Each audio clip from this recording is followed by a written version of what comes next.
сайн найзынхаа хамгийн сайн зан чанарыг бодож. Миний хамгийн сайн найз ямар сайн зан чанартай болох тэр миний хамгийн сайн найз вэ? Өөрөөр яг нэр нь хэлэхгүй алгүй л дээ. Тэгэхээр миний нэг сайн найз ийм зан чанартай учраас бид хоёр сайн найз юм а. Тэр миний хувьд сайн найз юм а гэж хэлэх зан чанар байна. Сайн сонсогч, сайн ярилцагч тийм ээ. Энэ бол чадвар байгаа шүү. Сонсох ярина гэдэг чинь чадвар واخгүй хүнийг сайн сонсох. Зан чанар гэдэг. Зан чанар. Хүн хэдэн сайн зан чанар, хэдэн муу зан чанар байгаа манайхаа? 49 сайн зан чанар, 49 муу зан чанар байгаа шүү дээ, тийм ээ.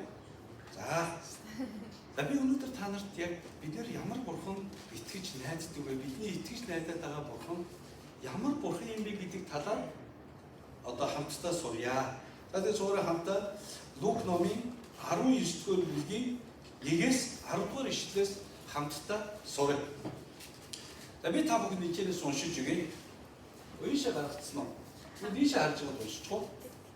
Орчуулгын ялгаа гарахгүй тул нэгдүгээр хамтдаа уншээ 1 2 3 Есүс ирнэ байж өнгөрөв. Харалтун татвар хураагчдын авлагч Заккай гэгч хүн байжээ. Тэрээр Есүс бич хэн болохыг харахаар зүтгэж байсан боловч би хаа намхан тул цугсан олноос болоод харж чадахгүй байв. Тэгээд тэр төрүүлэн гүйж түүнийг харах гэж энэний модон давин гарав.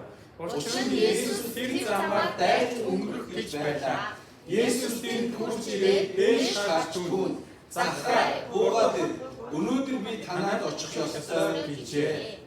Тэр хурдан бууж түүнийг баяртайгаар хүлээн авав.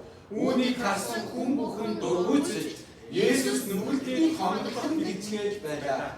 Заккай зогсоод эзэн хараач эзэн минь өөрийнхөө хөрөнгийн харсыг би ядуус дүгнэ. Хэрэг би хэн нэгнээс залхин авсан байвал түүнийг 4 дахин нугалж эргүүлэн өгнө гэсэн Есүс түүнд өнөөдөр энэ хайр аврал гэрлээ гэлээ. Учир нь тэр ч гэсэн Авраамийн хүү мөн. Хүний хүү алдагдсны хайр аврахаар ирсэн гэлээ. За та нар намайг төмөр замд ажиллаж байсныг мэдэн шүү дээ, тийм ээ? Би их ярьдаг. Намайг төмөр замд ажиллаж байхад манай одоо төмөр замд ажилладаг гэсэн найзууд намайг Есүсийн цуглаанд явдаг гэдгийг сонсоод чиний тэр итгэж найдаад байгаа цуглаанд яваад байгаа Есүс чинь яадаг бурхан юм бэ гэж их асуудаг гэсэн. Тэгээ тухайн үед би яг зөвхөн цуглааны итгэж сүндээ өөр явдаг итгэж байсан учраас би яг Есүсийг хин юм бэ гэж би бусдад бүрэн танилцуулж явах чаддгүй байсан. Мэддэггүй байсан. Харин одоо бол би Есүс Христийн тухай хүмүүст айгүй сайн явах ярьж чаддаг байсан. Есүс бол би яагаад Есүст итгэж байгаа вэ? Та нар сая нэрээ өөрийгөө нэрээ магтаад. Саяхан би нэг алтан газар шагнууллаа шүү дээ, тийм. Бас ингээд олон жил автошаг авахгүй. Яг би нөө засгийн газар 3 ерөнхий сайдтай хамтарч ажилласан шүү дээ. Тэгээ энэ хүний хөгжлийн хөтөлбөрийг одоо ингээд Монгол улсын төрийн байгууллага, боловсролын байгууллага хоёрт нэвтрүүлсэн одоо хүндтэй шагнал өгч ингээд алтан газар өгч илээ. Яг цуг ажилласан хүмүүс бүгдээрээ гавьяа тогшуулсан. Би бол болоогүй. Тэгсэн чинь тэр үед цугсан хүмүүс надаас бас асууж байгаа байхгүй. Энэ чагаа чинь пастор штэ, Есүс их штэ гэж байгаа байхгүй. Тэгээ би яагаад Есүст итгэдэг та нар мэдгүй. Тэгээ мэдгүй л хичээл хөрх юм.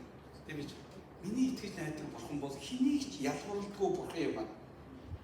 Есүс хэнийг ч ялгуурлдаггүй учраас би түүнд итгэдэг юм аа. Лук номын 1-р бүлгээс бид нар яг 1-ээс 10-р бүлгийг харах юм бол Есүс Христийн 5 маш чухал зан чанарыг харж байна. Бид ямар бурханд итгэж байгаа вэ гэдгийг нэгдүгээр хотоороо захчаа гэдэг намхан залуу гадуурхаж ирсэн. Тэр өөрийнх нь үндэстэн байсан. Тэр адилхан Авраамийн хүүхэд байсан. Гэхдээ тэр хөргий жоохон намхан. Тэгээд амьдралын ихээр татвар хураагч болсон. Түүнийхээ төрөөр доромжлуулж дооглуулж ирсэн. Захчаа гудамжаар явгууд хүмүүс мөн хөгийн өөдгөө захчаа татвар хураагч явж ирэв. Түүний ихнэр явгууд эмэгтэйчүүд бөөнөрөө ярьдаг байсан. Энэ нөгөө нэг захчааг ихнээс арчаагүй энэ ард түмнөө шуулж амьдарч байгааг доогддог байсан. Хүүхэд нь гараад тоглонгууд явах. Наа захчаагийн хүүхдтэй битгий тоглол. Наа ч юм бол өөдгөө амьдаг. Хотоороо нэг хүнийг гадуурхаж ирсэн. Харин миний итгэдэг бурхан Миний итгэдэг Есүс Христ бүх хотоороо гадуурхагдж байсан захчааг гадуурхаагүй. Тийм учраас бидний итгэж найддаг Бурхан бол бусдыг хизээж ялгуулан гадуурхдаггүй Бурхан шүү. Амен. Бидний нийсээс харах сурах хамгийн чухал зүйл бол яг энэ. Бидний итгэдэг Бурхан бол ялгуулан гадуурхдаг Бурхан биш ээ. Христ итгэл ялгуулан гадуурхлын эсрэг байд юм. Тийм учраас бүр Яков номын одоо 2 дугаар бүлэг дээр хүртэл хэлсэн та нар бие биенийгээ бүтий явах ялгуурлан гадуурхах юм. Би та нарт нэгэн зүйлийг хэлье. Та нар бусдаар гадуурхагдж үзсэн үү? Бусад хүн таныг гадуурхаж байгааг та мэдэрсэн үү? Амьдралдаа нэг үгийг би сайхан уншсан. Бусдаар гадуурхах болон гадуурхагдж байгаа хоёр яг адилхан мэдрэмжтэй байд юм а гэсэн. Би хүнийг гадуурхлаа гэв. Би тэр хүнээс илүү болж байгаа юм байх. Тийм учраас Библиэр юу гэж хэлсэн бэ гэхээр бие бинийгээ битгий ялгуурлан гадуурхаарай гэсэн. Харин Библийн бидэнд зааж байгаа зүйл юу вэ? Өөрийн адил бие бинээ явах. Хайрлаарай гэж хэлсэн. Тийм учраас Лук номын 1-р бүлгээс би танарт хэлхийг хүсэж байгаа хамгийн анхны зүйл нь бол миний итгэж найддаг Бурхан бол бидний итгэж найдаад байгаа Есүс Христ бол бусдыг ялгуурлан гадуурхдаггүй Бурхан юм. Заримдаа бид бусдын ялгуурлан гадуурхалд өртснөөс болоод бид нар бусдыг өөрийн мэдлгүй ялгуурлан гадуурхах. Заримдаа бид нар өөрсдөө бусдад харьцуулснаас болоод өөрийгөө бусдаас ялгуурладаг. Би эдгэрийн донд хамгийн боловсролгүй. Би эдгээр дотроо хамгийн тэрэн. Та Есүс Христийн өмнө ирээрээ Бурхан таны зүрх сэтгэлээс ялгуурлан гадуурхлыг гарах болно. Амен. Ялгуурлан гадуурхалтай нийгэм ямар муухай вэ? Ялгуурлан гадуурхдаг хүмүүс ямар муухай вэ? Ирээхүү хотынхан нэгнийгээ ялгуурлан гадуурхаж байхдаа би биенийгээ Бурханы дагуу бус байна гэдгээ олж хараагүй. Тэр битгий Есүс Христийг тэдний тоног гэж хэлэхэд тэд нар эргээд хэнийг буруутгасан бэ? Есүсийг буруутгах байгаа юм. Нүгэлтний хонхныг. Харин Библиэр Бурханы мөн чанар бол хэнийг ч ялгуурлан гадуурхдаггүй Бурхан юм. Чуулган бол хэнийг ч ялгуурлан гадуурхах ёсгүй. Яг гэвэл бидний эзэн хэнийг ч ялгуурлан гадуурхдаг. Хотоороо энэ хүнийг гадуурхсан. Есүс яг үүндээ яах гээд ирэх утгаар орсон гэж Иерусалим руу явж хүн төрлөختийн гим нүглийн төлөө загламад цовдлогдохын тулд тэр яах вэ? Иерусалим явах замдаа Ирихүү гэдэг жижигхэн тосгоноор орсон. Тэр тосгоноор орохдоо Есүс дотроо нэгэн зүйлийг бодсон. Би өнөөдөр цагчаанд очив. Тэр ялгуурлан гадуурхсан хүнийг Бурхан гадуурхаагүй шүү гэдгийг би өнөөдөр түүнд ойлгох болно. Ирихүү хотынхан бас мэдэх болно гэдээ явсан баг. Тийм учраас ахтуусаа Бурхан нэг хүний төлөөч байсан. Загламыг өргөн бэлэн биш. Та нэг хүний авралын төлөө, нэг хүнийг барьж байгуулахын төлөө Бурханы зүрх сэтгэлийг тээгэр. Хүн өөрийнхөө амьдралыг юунаас хол байх ёстой вэ гэвэл ялгуурлан гадуурхлаас хол байх ёстой. Би бол ялгуурлан гадуурхал зөндөө өртөж өссөн баг. 10 жил тогтоо намайг манай 10 жилийнхэн намайг доголдог гэсэн. Дандаа хуучин хувц өмсдөг. Ятуу хайлын хүүхэд. Бүгд би чинь гай байл хөвгтэйсэн баг. Дахнарын багцсан хувцыг өмсөд дахтар намайг яваад хуучин жагаа гэж доголдог. Тэгээд доктор надад үерхдэггүй. Яг нь хуучин жагаатай үерхчүүд нэр хүнд доош орчихсон. Үнэ. Дараа сургууль соёлд орно те. Намхнараа гадуурхад бүх юмараа гадуурхад. Арайч Америкт очсон чинь арьс өнгөөрөө гадуурхагддаг шүү дээ. Бүх төрлөөр гадуурхагдаж үзсэн. Харин миний Бурхан тийм биш. Би намайг ямар нэгэн ялгуурлан гадуурхад гаргадгүй Бурхантай байх маш их дуртай. Библи уншаа. Бурхан ямар гоё юм бэ гэж унших. Бурханы өмнө залбирдаг. Заримдаа хүмүүс бүр өөрийгөө эсний дотор ялгуурлан гадуурхсан байдаг тийм ээ. За Бурхан жагаа бас тэрийг сонсох. Намайг сонсохгүй байхаа. Тэгдэг тийм үү? Тэр чинь өөрийгөө эсний өмнө тусгаарч ялгуурлан. Бурхан ерөөхгүйгээ ерөөдгүй юм байлээ.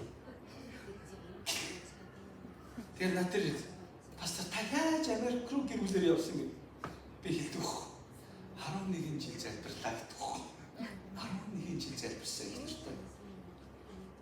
Нэг удаад нь визэн татгалсан. Тэгээд гарсан.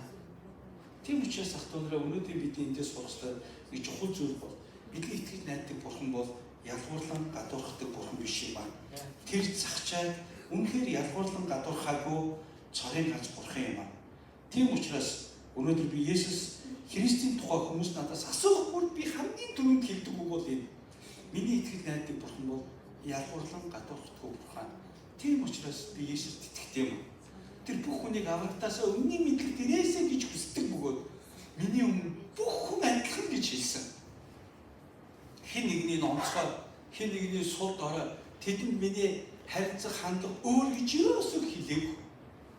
Тийм учраас өнөөдөр бидний сурчтай Есүс Христээс сурчтай нэг чухал зүйл бол ялгуурлан гадуурхалгүй амьдрал дотор бид амьдарч сурах ёстой байна. Амен. Хоёр дахь чухал зүйл. Бидний итгэдэг бурхан ямар бурхан бэ? Нэгдүгээр ялгуурлахгүй бурхан бол хоёрдугаар тэр ямар бурхан бэ? Хоёрдугаар тэр бүх хүнийг аврагтаасаа гэж хүсдэг бурхан. Өнөөдөр захчаа ялгуурлан гадуурхлаасаа болоод бурхантай харилцаанд тасраад тэр яаж бусдад хүлээн зөвшөөрөгдөхөө гэдэг дээр хамаг анхаарлаа хандуулсан байсан. Харин Есүс тэр гэр бүлд очиод өнөөдрийн найр авраг ирлээ гэж хэлсэн. Өнөөдөр бидний бурхан бол бидний аврахаар ирсэн бурхан юм аа. Бурхан таныг аврахын тулд байна. Бид нүг гарт үл баригдаж үл үзэгдэх боолчлол дотор амьдарч байгаа. Хүний амьдрал нүдэнд үзэж гарт баригдахгүй зүйлсийн нөлөө маш их байна. Тийм үү? Хайр харагдахгүй, баригдахгүй. Тийм хүний цаан чанарыг шууд бариад харуул болох уу? Болохгүй.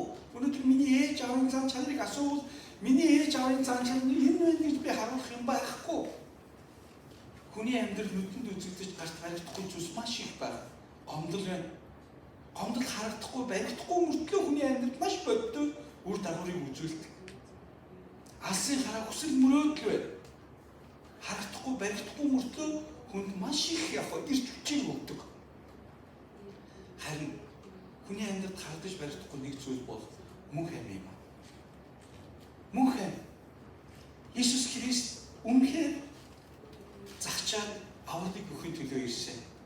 Захчаа хэдийгээр баян хүн байсан, гадуурхагдсан байсан. Тэгтээ тэр хамгийн чухал зүйл бол бурхантай харилцаанаас хол байсан учраас тэр авралгүй байсан юм. Тийм учраас Есүс Христ захчаагийн очсон. Амен. Тэгээд юу гэж хэлсэн бэ? Энэ айлд аврал ирлээ гэсэн. Бид нар энэ дэлхийд олсон бүх зүйлээ орхино. Бидний бүтээснийг өөр хүмүүс хэрэглэнэ. Эдэн уун өмсөв зүүн. Тийм үстэй. Үр хүүхдүүд байна эд чиглээд явуул сайн байна. Үнэхээр чадахгүй бол жоохон харамсалтай. Тийм учраас бид нар мэдээж үр хүүхэд гэр бүлийнхаа төлөө хөдөлмөрлөх ёстой. Энийг би буруу гэж юусаа гэдэг.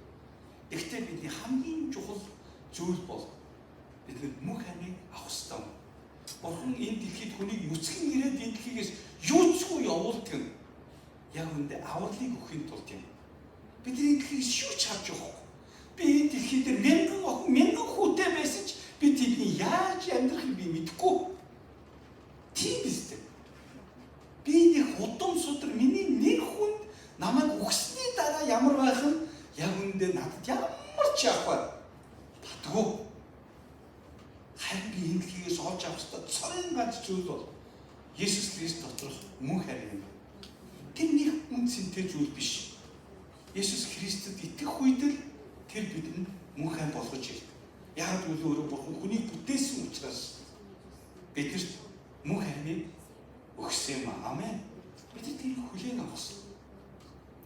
Өнөөдөр олон хүмүүсийн дотор аврал ирэх үед амьдрал чиглэлээсээ өөрчлөгддөг. Бид нар Есүс Христэд итгэнгүүтээ өөрчлөгддөг үү? Үгүй. Би Есүс Христэд итгэсэн үед би шууд өөрчлөгддөг үү? Үгүй. Яагаад гэвэл би одоо ч гэсэн гин хийх чадвар минь надад байна. Хэрвээ би муу хүмүүсийн дотор муу зүйлсийг хүрээлэх байвал би муу юм хийх бэлэн байна. Харин би сайн зүйлсийн дотор байвал би сайн байдал маань өсөн хөгжих болцоотой. Монголчууд үүнийг маш тавчаар юу гэж хэлсэн бэ? Сайныг дагуур сарны гэрэл. мууг дагуул могон хорлуулмаа гэсэн. Монгол улсад 4800 орчим хоригдолтой. Тэдний гэмт хэрэгт холбогдсон шалтгааныг судалсан байна.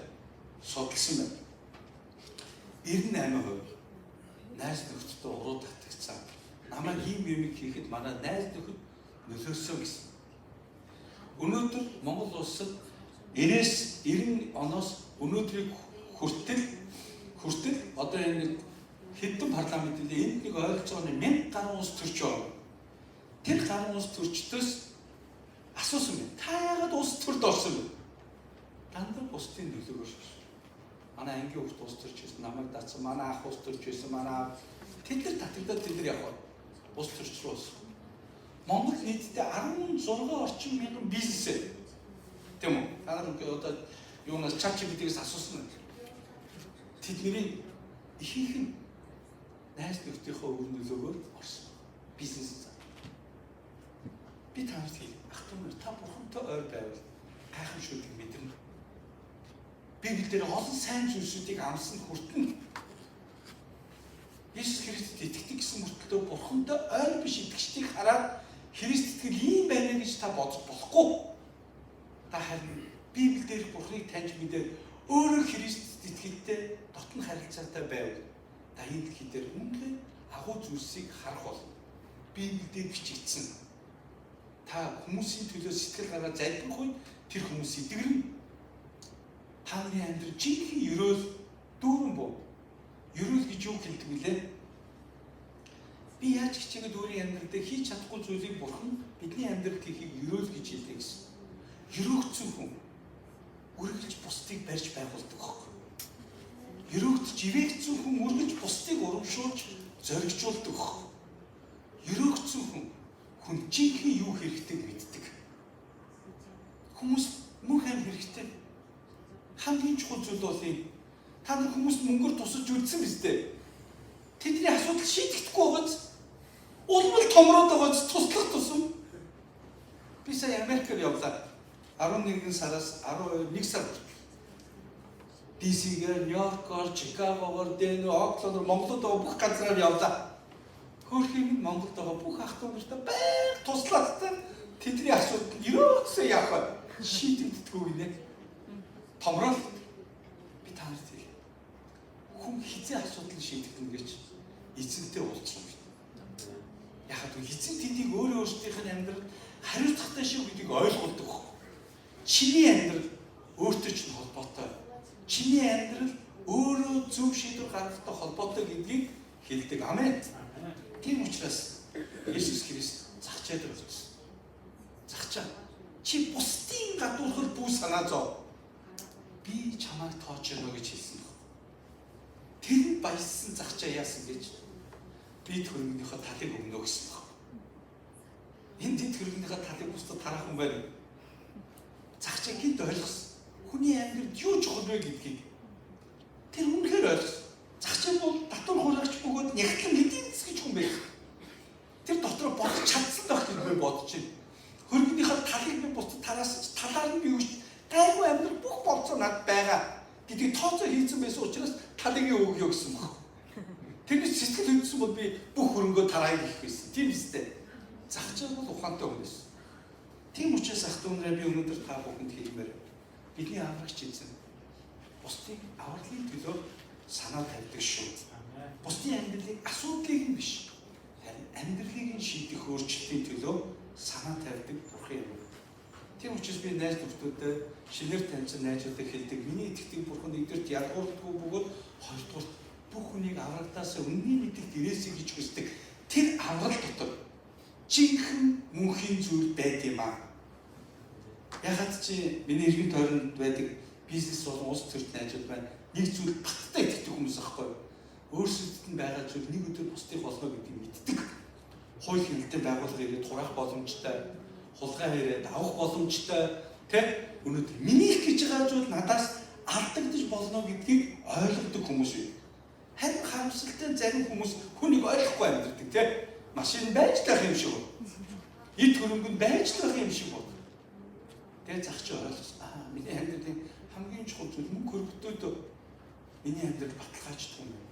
харин Бурхны авралтай маш их холбоотой юм гэдгийг ойлгосон учраас тэр яхав жинхэнэ үннийг олж харсан.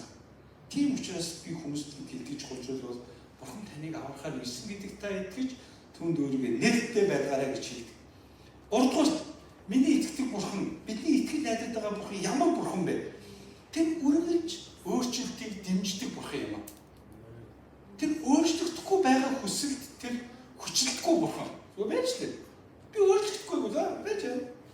Чи тэгээ надад байж лээ. Өөрчлөлт хүсэхгүй. Харин өөрчлөлтийг гэж байгаа хүмүүсийг Бурхан жинхнээс нь яхаа цоо шин өөрчлөлт рүү гаргадаг Бурхан. Та нар Библиэс үнэхээр өөрчлөлтөөр олон хүмүүс өөрчлөгдсөнийг та нар мэддэг тийм ээ. Нэг өвчтөе эмэгтэй ирдэг. Есүс. Тэг Есүс утаас чи яах гэж байгаа юм? Би эдгэрмээр. Оо халелуя. Эдгэрэх болтоо. Сохор Бартоломей хүрээд ирсэн. Есүс мэдчихэж байгаа байхгүй юу? Тэгтээ асуудаг. Чи надад юу хийлгмээр вэ? Юу гэж хэллээ? Би хармаар байна гэсэн. Хараарай гэсэн. Ах түмнэ. Та үнэхээр өөрчлөлтмөр байна. Бурхан үнэхээр өөрчлөлтмөр. Өөрчлөлтийг дэмждэг Бурхан шүү. Амен. Би та нарт хэлье. Зах чи үнэхээр амьдралаа өөрчилж ядус хөрөнгө мөнгө өгөхийг яваа. Дэмжсэн, тийм ээ? Хөөе зах чи юм бодсноо гэж Есүс хэлсэн үү? Чи над хөрөнгөө тарах тухай бодсноо гэж хэлсэн үү? Тэр битгий зах чи араас нь юу гэж хэлсэн гэж би хэн нэгнээс зайлиг авсан байв. Би түүнийг нугалж өгөө гэсэн баг. Үнэхээр өөрчлөлт болсон.